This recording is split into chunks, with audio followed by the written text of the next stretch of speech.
marnaba ha nicin dadka kaa masayrsan ama ku xima. Xushmee masayrkooda, waa dad u arka in aad ka wanaagsan tahay. Saaxiibka beenta ah waa sida harka oo kale.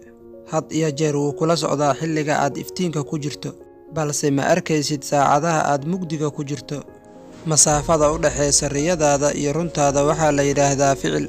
Ha sugin in waqtigu sax kuu noqdo si aad isbeddel u samayso.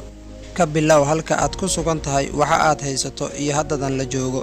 Dabeecadaha ragga waxaa ugu liita ninka markuu asxaabtiisa la joogo qosol badan la wadaaga, balse aan gacalisadiisa markuu u tago kelmad kaftan iyo farxad odhan karin. Qaladaadkeeda qorta, qaylana ugu dara.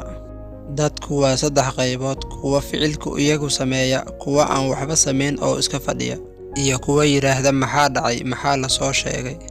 Ballan ha qaadin marka aad faraxsan tahay, ha jawaab celin marka aad xanaaqsan tahay, go'aan ha gaarin marka aad murugaysan tahay. Asxaabay, waa mahadsantihiin. Caawa intaas ayaan idinkugu soo talagalay. Asalaamu calaykum waraxmatullaahi wabarakaatuh.